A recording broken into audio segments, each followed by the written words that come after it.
Hey guys, I'm Igor and this is my lunch break. Today, I'm so excited to share with you guys another amazing recipe from the Side Chef Kitchen, Ginger Orange Pork Tenderloin.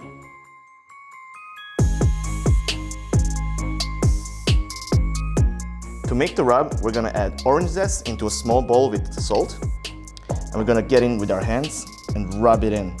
This is gonna release all the oils, and it's gonna smell really good in the kitchen. Once the salt and the zest is combined, add garlic powder, ginger powder, and black pepper. Use a spoon and mix it well. Now let's get to the pork. You want to take it out of the fridge at least 30 minutes to an hour beforehand, so it has time to get into room temperature. Now we're going to take our spices and rub it all over the pork tenderloin. Really make sure that every piece of pork gets a bit of love.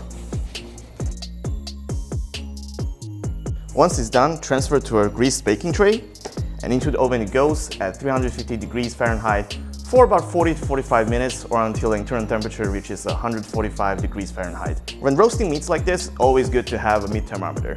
It just takes the guessing out of the recipe. So the pork's been in the oven for about 30 minutes, so this is the best time for us to start making our sauce. In a saucepan, add orange marmalade, orange juice, orange zest, and ginger powder. Thin the heat to medium and simmer for about 10 minutes or until it reaches your preferred thickness.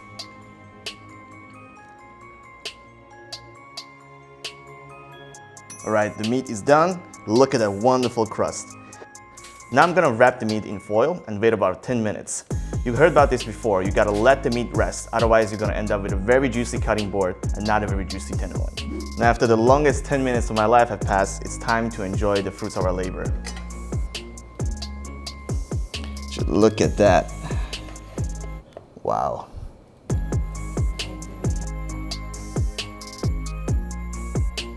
And there you have it, ginger orange pork tenderloin served with a sweet and tangy orange sauce. Now what I like about this dish is so versatile. If you have any leftovers, you can slice it thinly and put it in a sandwich, or you can cube it up and put it in the next salad.